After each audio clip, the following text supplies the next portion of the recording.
everyone, my name is Madeline and welcome back to my channel. Welcome to a summer book recommendation video.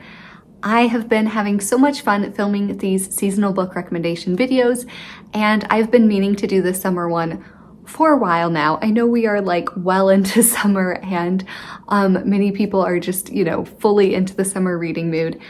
But I've just been really busy. We have had a lot of things going on. We went to the US for 2 weeks, visited my family, got a lot of quality family time in. Everyone got to meet our newest baby, and that was very exciting and lovely. But then coming back, obviously, from such a long trip with small children is no small feat, and it took everyone quite some time to get back onto a normal schedule and adjusted to the time zone. So we've been kind of dealing with all of that, but things are somewhat on track now. I think the baby is just kind of the one who is still recovering from the time change. Excited to make some videos. I have some things I want to talk to you about, some summer reading and things like that. But for now, I want to do a summer recommendation video. Before too far into summer, I want to talk about some of my favorite books that I think make lovely summer reads. I don't have any of my physical copies of books with me. The baby is sleeping and I do not want to risk waking him up by moving around. So I'll just be inserting pictures. And these are kind of in no particular order. I have not really organized these in any way. We're just going to chat about them. The first book I have is The Islands of Elsewhere by Heather Fawcett. This is a lesser known book of hers. She wrote the Emily Wilde's Encyclopedia of Fairies, and then another more popular middle grade one, The Grace of Other Things, something along those lines. I believe that is an Anne of Green Gables retelling, which I do really want to get to. I've heard good things about that. But I haven't heard a lot of people talking about this book. This is a middle grade book and we're following a family. It takes place during the summertime. The siblings, I believe there are 4 of them, and their mother go to stay with the mother's father, their grandfather, who lives by the sea. And they are in this, small town, small village by the sea. And the kids, the 3 oldest kids, kind of end up going on this scavenger hunt. And they are, at the beach a lot, and they're trying to kind of solve this town mystery. And this was a lot of fun. I really enjoyed it. I did not really like Emily Wilde's Encyclopedia of Fairies, but I really enjoyed Heather Fawcett's writing in this story. It was really sweet. I love anytime you get to see a group of siblings and kind of all of their different dynamics, different kind of sibling dynamics. They're very different personalities, but then they're coming together. They have this kind of common interest and common goal that they're working towards. It's a really sweet story, full of lots of summer fun and obviously lots of beach setting. So I would highly recommend that one. Next up, and this is a book I've mentioned in a couple of different places, but that is A Game of Hearts by Joanna Baker. This, of all of the historical Regency romances that I have read, which is not a ton, but I've read some, this is by far my favorite. I love this one so much. For a couple of reasons. One, there's a very fun element of archery included in this story. So the main characters, both the love interests, are very interested in archery. They're sort of childhood rivals, and they are both very good archers. And so that is a main point in this story. But ultimately, I loved the writing. This is so funny. And Joanna Baker just does such a good job of writing this kind of enemies to lovers trope, which I think isn't always done very well. Sometimes it's very hard, I think, to convey how your emotions can change that dramatically. You can go from just despising someone to loving them so deeply is really hard to convey. And so I think she does it so well. We kind of see over time these characters through different circumstances that they're forced to spend more and more time together. You see them starting to realize the misconceptions that they had about the other person, and also understanding kind of themselves better. And like I said, the writing is so beautiful. There's just some really, really memorable scenes in this book that I still think about. And I have a terrible memory when it comes to what I've read. Like, I forget things so easily. And the fact that I read this book 3, maybe 4 years ago, and I still remember like very specific things about it, really means it is an incredible book. And so I would highly recommend it if you're looking for something even Jane Austen July adjacent, because this is a Regency romance. This would be a perfect pick. A book that I read recently this year is Kiki's Delivery Service, and this is so fun. This would make another excellent summer read. Some beach scenes in it too, so it is good in that way, but it's just also just a really sweet, wholesome kind of book. If you're not familiar with the story, Kiki is a young witch, and she is reaching a milestone birthday. I don't remember exactly what it is, but basically once a witch reaches this age, she has to decide if she wants to fully become a witch or not. And if she does, she has to leave her family and go kind of strike out on her own, find a way to support herself. And so Kiki ends up in this little village, and she decides to create a delivery service. She can fly and deliver, mail and small packages to people. And so she flies around on her broom delivering things, and she has a sweet cat who accompanies her. And yeah, it's just this sweet story of a girl who is trying to find her place. She's trying to fit in this community, and she's not always well liked at first, but she's able to win kind of people over. And I did not know what to expect going into this book, but I was just really, really charmed by it. The writing is really sweet. There's some humor in it as well. And yeah, I just couldn't help loving Kiki. I think on every single one of my seasonal recommendation videos, I have talked about an L.M. Montgomery book. And that is because she does such a beautiful job in nature writing, and you just really feel like you are in that setting, immersed in it. And so for summer, I have to go with Jane of Lantern Hill. This one does take place during summertime, and we are following Jane, a young girl who is sent to live with her father, who she basically does not know. Like, he has not been around in her life very much. And she is spending the summer with him. She's not very excited about it. And she is really trying to kind of bring about a reconciliation between her parents. This is a really sweet story. Obviously, there's all of the things you can love about Ella Montgomery, her beautiful writing, and her really lovable characters. And I really enjoyed this one. It's a standalone, so it makes kind of the perfect recommendation for the summer season, I think. One of my favorite books I think I've read this year is Miss Buncle's book by D.E. Stevenson. This is not my first D.E. Stevenson, but it is by far my favorite so far.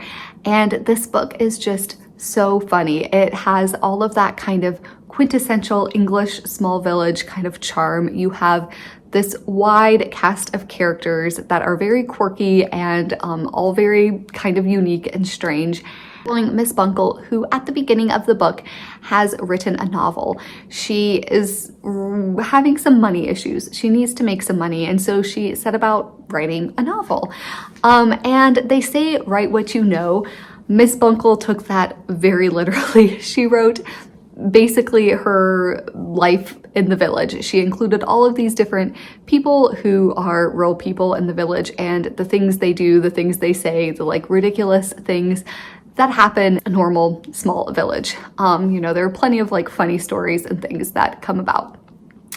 She changed people's names, but it becomes very, very clear to the people in this village, because the book becomes a bestseller, that it's about them, and someone wrote a story not portraying them very nicely, maybe. And so all of these townspeople kind of set about trying to figure out who wrote this book.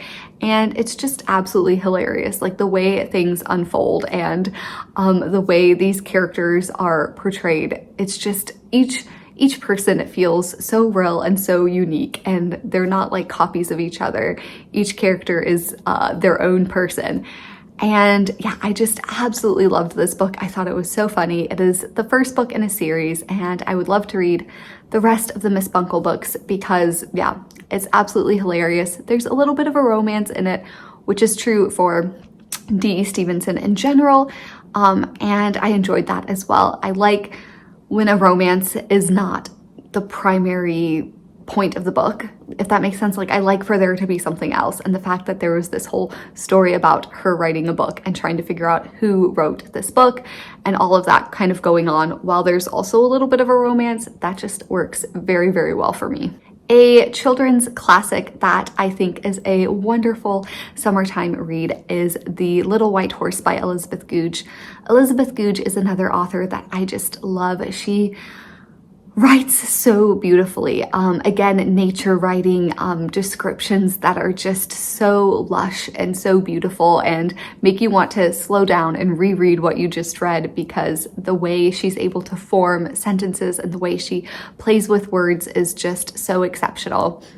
But anyway, I chose The Little White Horse, which is another children's book, because it is a very kind of accessible point of entry if you haven't read Elizabeth Goudge, being a children's book, but it's also just really, really cozy and I think makes a very fun summer kind of read. Following this girl, Elizabeth Merriweather, who her and her governess have been sent off to stay with a distant cousin, distant uncle, something along those lines. And they arrive at this house and there's this sort of mythical unicorn horse creature. Like, is it a unicorn? Is it just a horse? We don't really know, or we don't know yet. And yes, their house is just so cozy and so lovely. And Elizabeth is a very wonderful character to read about as well. This list is full of just authors I really like, and I tried to find a book that I feel like embodies summertime well among these authors, and another one is, of course, Willa Cather. I have not read a ton by her. I want to read more, but the book that I think is really great for summertime is Death Comes for the Archbishop. This takes place in the American Southwest, in New Mexico, Colorado. I can't remember if there are parts of it that take place in Texas or not. But we are following these two priests, well, a priest and a bishop, and I don't really want to say too much else about it. I feel like you just need to read it. Willa Cather does such a beautiful job of, again, portraying nature and just giving you really beautiful descriptions of the scenery, and that is always an area of the country that I really enjoy stories set in. Ever since I was a kid, like, I loved the Josefina American Girl doll, and I just was always very interested in stories that took place in the Southwest. So this is a really, really great book by Willa Cather, kind of an underrated classic in my opinion. This one is Family Sabbatical by Carol Ryrie Brink. This is book 2 in a duology. I read them out of order, and you can totally read them out of order. They're middle grade books, so, like, you know, you can quickly catch on to what's going on. But basically, we're following a family. The father is a professor of history, and the mother is a mystery novel writer. And the father has taken a year of sabbatical to go travel in Europe with his family and do research. And this is exactly what it sounds like. It is their summer in Europe, and they end up getting a French, like, nanny governess to teach them. And yeah, it's just really, really enjoyable. I get to see how the family kind of confronts different culture shocks and is adapting to life, you know, a whole year in this new place. And the family, again, is so charming. You have these siblings who have very different personalities, very different kind of quirks, and really get to know them all and love them and care for them so deeply. As someone who does live abroad in a different country, I live in France, and this family does spend some time in France, I could identify so much with so many different things in this book about confronting differences in cultures and adapting to things and being happy with where you are, but also missing certain things and it not feeling the same. And I just really, really loved this book. It's a fun one that I would definitely like to revisit at some point. And finally, this is a book I finished very recently, and I just enjoyed it so much. And that is Mystery in Rocky Mountain National Park. I think that's what it's called. I'll put up the picture here. But this is part of a series of what will be 10 books. I believe only 4 are currently out.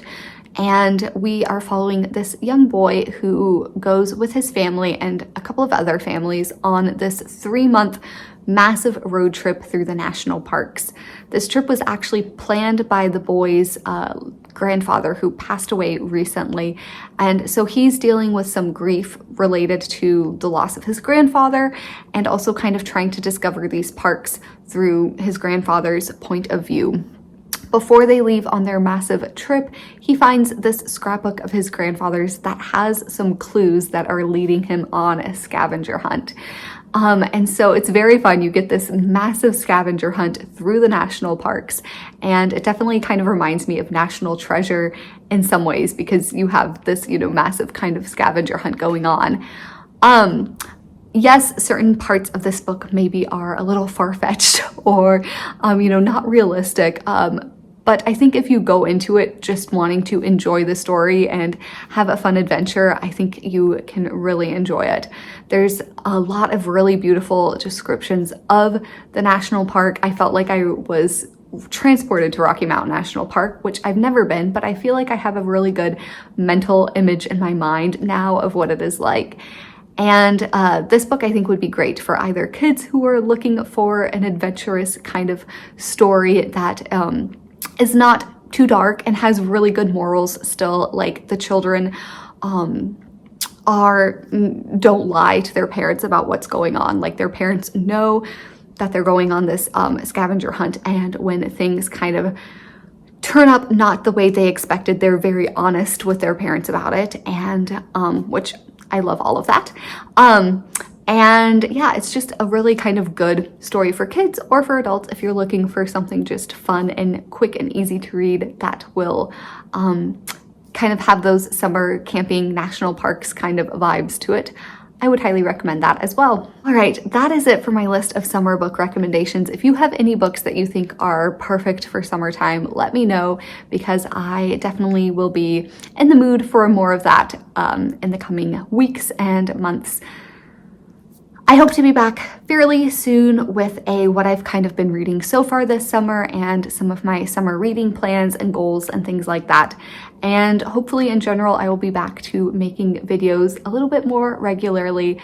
In the coming weeks and months, I should have a little bit more time to do that. So anyways, I will see you in the next video. Thanks so much for watching. Bye.